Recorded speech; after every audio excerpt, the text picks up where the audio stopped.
Hello Internet, and as you can tell from this video, this is another Tipsy Tales. And a formal introduction, since I didn't actually do that with the last 4 videos. So more specifically, Tipsy Tales is me being tipsy and telling tales. The specific tales vary from video games or book series or anything really.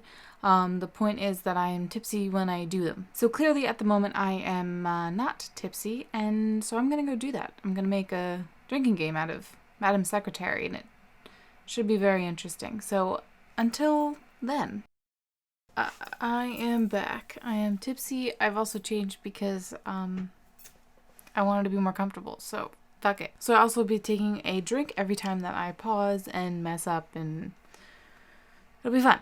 So Dragon Age Origins was the first game in the Dragon Age franchise. It is pain-inducing, as is every single game in that franchise.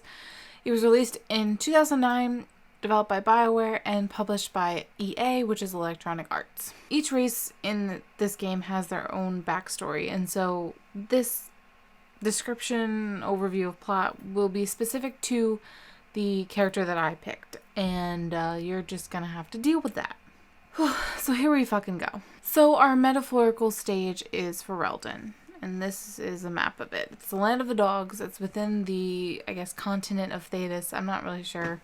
I don't fucking remember. In the deep roads, which are exactly what they sound like. They're like a system of roads deep in the underground and built by dwarves, whatever. It's confusing.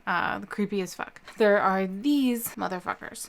These are the Darkspawn, and these assholes come to the surface every few hundred years. Now why, you may ask? Well, because they are annoying death rat. But the main reason is that they are searching for this archdemon that will lead them into salvation, and if that's not symbolism for you, I don't know what is. Perhaps the most used word within this game is the blight. And this blight is what this entire movement of the Darkspawn is called. And it's pretty important, and I'm just not going to talk about any more of it because I got other things to talk about. Now, this is an archdemon. It is a godlike being hosted in the body of a powerful dragon, and it commands the Darkspawn, and I mean, it's self-explanatory. It looks creepy, but also badass.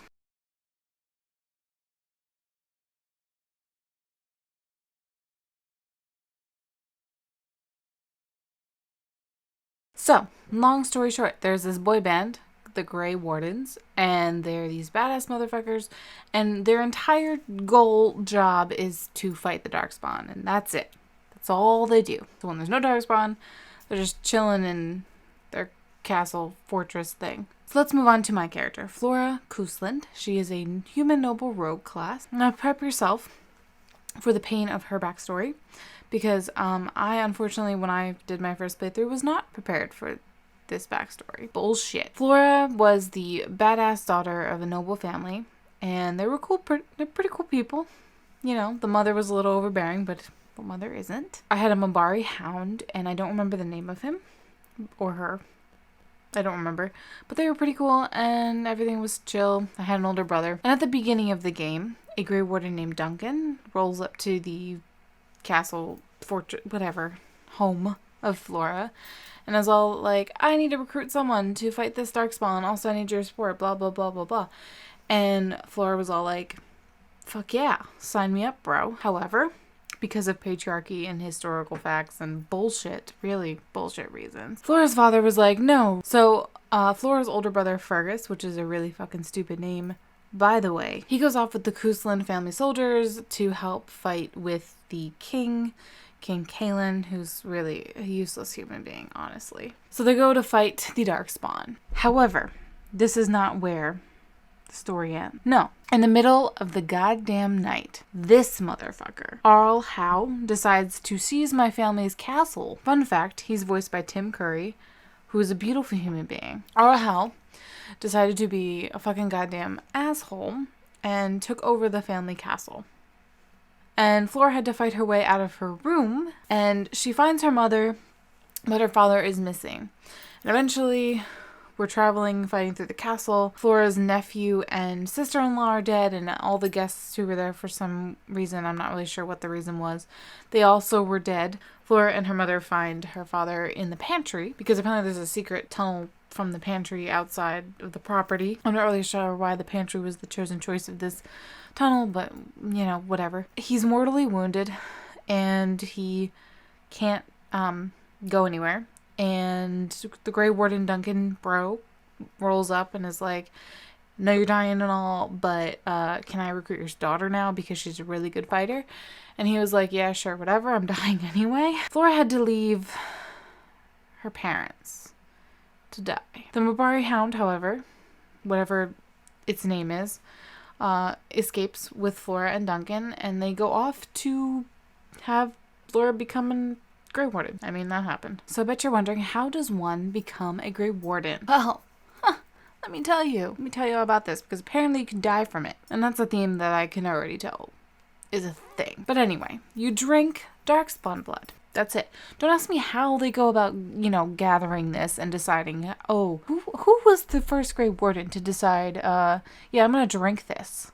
And this is going to be the way that I'm going to defeat these things. Really? But anyway, there's some fancy words that you say, but really you just drink the blood and, you know, you get some weird vision shit. The other 3 recruits, along with Flora, die. One tried to back out, so they actually killed him. Which should say something about the whole, you know, system of Grey Wardens. That you kill the person if they don't want to be part of it. Even though, like, they joined out of their free will, and it's kind of like a thing. But once more, Flora survives when everyone else dies.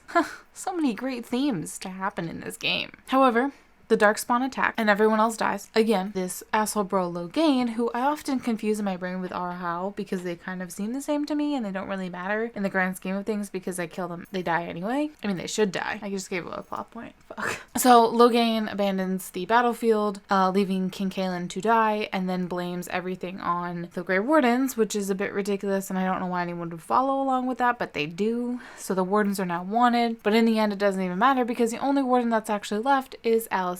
And he is actually my future husband.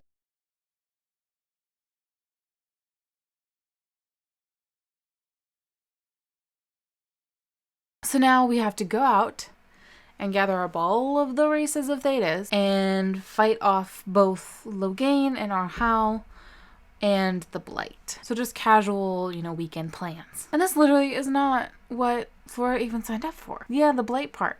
Not so much the whole betrayal and death of a king and all that crap. Not that. No. Now, with all quests, there are the lovely companions, and we are going to meet them now. There's Ogren, who is a super gross alcoholic dwarf, but he's a good fighter, so I mean, I guess you'd keep him around. Liliana has a hot AF accent, and lady crush, like major lady crush, because she becomes a badass motherfucker in the 3rd game. And you have Morrigan, who's a badass witch of the wilds, and my bestie, even if she will not admit it. Sten, who's a Canary member, and he speaks in riddles and doesn't really like anyone, and I mean, honestly, that's my aesthetic as a life person. Alistair, who is morally and literally hot AF, and he is my future husband. Wynn, who's an elder mage of the circle, maternal figure, and healer, and I love her. Zemran, he is an assassin hired to kill Flora, but LOL.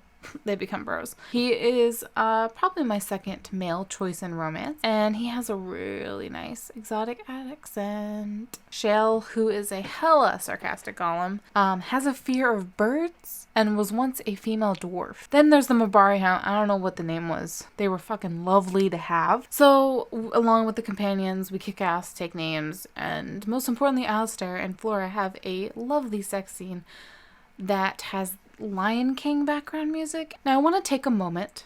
We're going to pause in this main plot line for a moment and talk about Liliana's backstory. Because while Flora's is pretty depressing, and like I'm sure the other races are pretty depressing, Liliana's, hers tops the cake for sure. Basically, she was this bard, which is like a thief, very musical, but she was super good at it. And she had this lady love, Madeline, French name, pretty stupid, whatever. This girl, Marge, if you will, was basically her master, and then this is a photo of this bitch. So they come into Denerim, which is a town within Ferelden, and they come to fuck up a noble's life, as they do. That's their thing. And they are joined with Tug and Sketch. These are them, wherever I put the photos, and they end up tricked by Marge, because she's a greedy evil whore who also tries to start a goddamn war between, between Ferelden and place who's, I don't remember. Oh my gosh. I want to say Orlaise, but I can't remember if it's Orlais. The point being,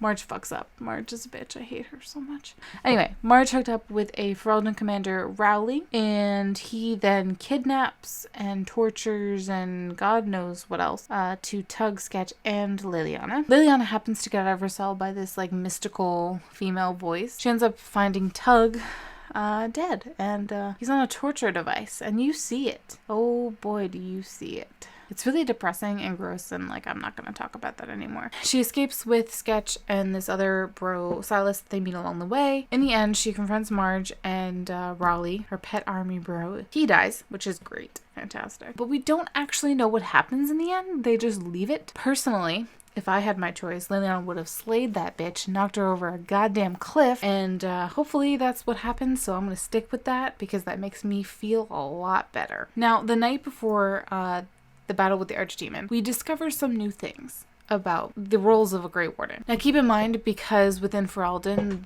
there are only 2 Grey Wardens that are known to be alive, and that's Alistair and Flora. There's not a lot of knowledge to go around, and Alistair is pretty new. He doesn't really know a lot, so we learned some things. This particular item of knowledge is that whichever Grey Warden kills the Archdemon also dies. So Morrigan is all creepity creep in the corner like, hey, want everyone to live so you can live happily ever after? And Flora's obviously like, duh, yeah. And Morgan is all like, well, I need to have sex with Alistair to make a baby and then never see either of you again. Never. Don't even come looking for me. And Flora's all like, what? And Morgan's all like, well, you also have to convince him. So, after spending about an hour in real time debating this choice and what to do, I decided to have Flora talk to Alistair and convince him to have sex with Morgan, make a baby, and then never speak of it again. But personally, I wouldn't want Flora living in a world in which no one else is alive with and she's alone forever.